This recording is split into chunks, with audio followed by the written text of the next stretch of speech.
Boo. I am a day late, and I swear it has nothing to do with being able to download the Critical Role podcast. Anyway, some updates. Well, my hand. I promised last week I would tell you a little more about my hand when I knew more, and I'm gonna just tell the whole story now. The first thing you need to know about how I injured my hand is badongs. Si badongas in Jola. They are plastic oil containers we use for everything. Mostly for carrying water, which is somewhat ironic. Earlier in my service, before cutting my hand, one of my daily chores was collecting gallons and gallons of water every day, which we stored in badongs. Water storage is not the only thing we use badongs for. One thing that a lot of Peace Corps volunteers do is use them to make all sorts of things, from garden nurseries to shelves. And that's what I wanted to do. I wanted to make a shelf. It's essentially you cut the top of the badong off and then weave a string through a hole you cut in it. And then you've got a bunch on top of each other. You nail the rope into the wall. Next thing you know, you got a shelf. Now that said, I learned that poking a hole in the badong is easier said than done. I started off trying to carve lightly with my pocket knife. Ended up then graduating to a hammer and nail. I was able to get the nail through, but that said, taking the knife and pushing down was more effective because, well, my knife was very sharp. You can see where this is going. As I was pushing down, the knife came up and cut my hand right here. It cut incredibly deep. I remember looking down and sort of blinking, seeing a part of my anatomy that I'm not supposed to see. Not in real life. Amongst the blood, I saw a semi-translucent white that at first I thought was bone, then I thought was cartilage, but now at this point I've come to realize was most certainly my joint capsule. The joint capsule around my pinky. What very quickly followed was me wrapping my hand in my shirt to stop the bleeding, and then heading straight to my town's RCH clinic, where one of the midwives sewed up the wound. The midwife made sure to tell me many, many times as he was sewing up my wound how thick my skin was, because he was having trouble getting the needle through my thick skin. And then immediately after, every time he would tell me how great my knife was, and I guess that is a good thing. I know that knife is very sharp. Also, some pertinent details about the area that I cut, just to put your mind at ease. I got very lucky. I cut in an area with minimal nervous tissue and absolutely no veins. All the blood that came out, to my knowledge, was capillary. It was all capillary blood, so very little blood overall came out, and it really was not that painful. Most of the pain that I've had since has actually not been based on the cut, but just joint ache from the healing process. But that said, it could have been very bad, so yeah, do not do what I did. Do not stab things with knives. Specifically pocket knives. Joint of the knife is a lot weaker than the knife itself, and it can come back on you. Yeah, also worth noting, not only did I see my joint capsule, I left a scratch on it. Not a thick scratch, it did exactly what it was supposed to do. It protected my joint. That said, my knife cut straight through my epidermis, my dermis, and even the layer of fat. Yeah, I saw yellow fat. It was just sort of there hanging out, and when I flexed, it moved. But it really was not sure what it was for a while until I went into convo and asked the doctor, and it suddenly seemed obvious. Oh yeah, it was fat the whole time. Continuing the story, last episode, this had just transpired a few days ago, and I was going in on Monday, which ended up being me going in on Tuesday to get it checked out. After it getting checked out, the doctors declared, oh, it's fine. It looked good, it was healing nicely, but that said, as you can tell, this story goes on a little longer. The doctors in convo said, yeah, it looks great. You're gonna be fine, it's healing nicely. And all that was true, it was healing nicely. But then somewhere between Tuesday, when I went in to get it checked up, and Friday, when I was supposed to get the stitches taken out, I was taking a bucket bath and got the tiniest bit of water on my wound, and it was enough. I went in on Friday and it had gotten infected, and I ended up having to stay in the capital for a week, or almost a week, 6 days, when I was expecting to go in on Friday and come home. So yeah, I got to meet a lot of other Peace Corps volunteers that I hadn't met before, which was nice. But that said, I'm also a lot farther behind on my community needs assessment survey, which I was cracking down on, and then lost all my momentum. But anyway, as of now, it's healing pretty good. I can't quite straighten my finger all the way, which is disconcerting, but I can make a fist slowly now. It's progressing pretty well, and the infection really does appear to be getting better. The wound has closed over, and at the end of the day, I'm probably just gonna come away with this with one nasty scar. And I'm okay with that. Now, bringing this back to the topic I promised last week. Last week I talked for probably way too long about the Jola language, and I'm gonna not learn my lesson and talk a little bit more about language. Amongst this, there's a story about how language can go wrong. Another little subplot, one of the funniest mistranslation errors that I've had so far in service. Top 3 for certain. Maybe I'll tell you the other 2 another time. It centers around the word min, emine. Emin is to cut. That is what we were taught. Min means cut. So naturally, when I was walking very quickly to the RCH clinic, hand wrapped up in my shirt, hand also on my head, trying to keep as much blood from coming out as possible, naturally people were asking me, Abdullah, wa nukane? Like, what's wrong? Ni min kanyanak umbom. Ni min kanyanak umbom. I cut my hand.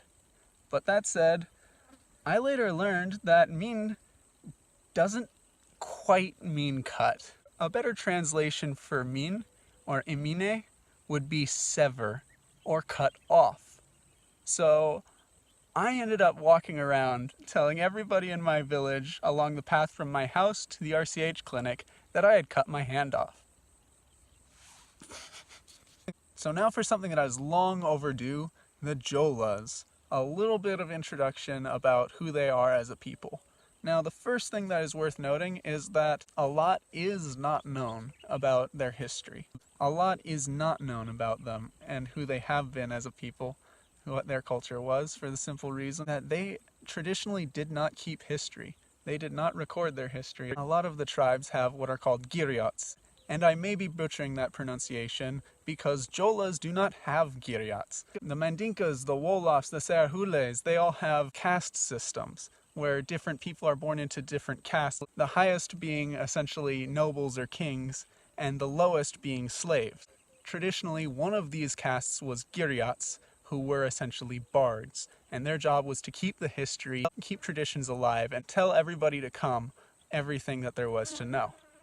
And because the Jolas did not have a caste system, as a result, they ended up not having people who were required from birth to learn the history and learn the culture and learn everything they could. People were more independent and fended for themselves. While their independence in that way is something that I deeply respect, it's unfortunate that we know so little about their past. And most of what we know from other people. We do know some interesting things about them, though. First of all, the fact that they don't have a caste system is something that is interesting enough to begin with. It makes them stand out as a tribe, historically, from the other tribes in the area. As another thing that's interesting, they don't have a larger hierarchy. There were a bunch of Jola villages, and they didn't have a king, they didn't have rulership. They had a bunch of independent village councils, and then in times of war, they would come together and make an alliance to defend the Jola people. And there's this huge idea of independence in it. They're not ruled by this big group. They are small. They are individualistic by comparison to other Gambian tribes. The Jolas were also the last group in the area to convert to Islam. They held out for hundreds of years after everybody else, clinging on to their previous animistic traditions. Or at least, we think so. I don't know how we know that. Could be completely epistemologically bunk. And as for another fun fact, though this does not seem to be the case anymore, traditionally, lines are passed down through the woman, not the man. And the reason why family lines are passed down through the woman is it's very, very obvious to anybody who the mother is. It's almost always 100% clear. It's hard to be confused about who the mother is. That said, it can be hard to know who is the father. Illegitimate children exist in all cultures everywhere and have throughout all of history. And because of that, the Jolas felt more comfortable passing property down through matriarchal lines. Though, as I just said, not anymore. At least, I don't get that impression anymore. And that's an unfortunate thing, something that I suspect, I can't be certain, but I suspect may have something to do with the lack of keeping history, the lack of keeping. Since the beginning, since I first learned about the Jolas, I have detected this seeming loss of culture. When I was first introduced to the Jolas as a people, my LCF gave a short presentation about who they were, and one of the things she mentioned in it was the bugara drum, a traditional Jola instrument made up of 5 drums. We, who then were about to go to Soma to learn about Jolas, were immediately asking her if we would be able to see one of them, and she said no, and she was right. To this day, I have not seen a bugara drum, but I think the reason why she said we wouldn't see one is more striking. And she said the traditional ways are often associated with poverty. People who keep to those traditions are seen as poor. That's heartbreaking. And furthermore, another thing that I've seen time and time again is that very few people in the Gambia speak Jola. There's a good number of people in Foni and Kombo, but outside of there, no. In Soma, where I learned to speak Jola, almost no one spoke Jola. My host family and training village barely even spoke Jola. Jola is not a common language. It's really not commonly spoken. And while we're at it, the Jola I speak is also itself less Jola. The Jola that's spoken in the Gambia is mostly Foni Jola. That is, the dialect Foni Jola. And it's distinct from what we would call Casamance Jola, which is the other major form of Jola spoken in, I say major, look at that, primarily spoken in Senegal, south of the Gambia. And the big difference between the two is Casamance Jola has not been so heavily influenced by Mandinka. This may be the most striking thing at all, is how much of Foni Jola is just Mandinka. Mandinka has so heavily influenced Jola that there are tons of Mandinka words in Jola, but the most striking Mandinka word that has found its way into Jola is the word Jola. Jola is not a Jola word. The Jola word for Jola is not Jola, it's Kujamatak. But that said, nobody says Kujamatak, they say Jola, the Mandinka word for someone who repays. And while that is kind of a nice moniker, the person who repays good with good and evil with evil, it's striking to see how much of an influence the Mandinkas have had on the Jolas. It really does seem to be that the Jolas have been losing their culture. Well, that seems to be enough for today, and as always, Bene Ken. Till next time.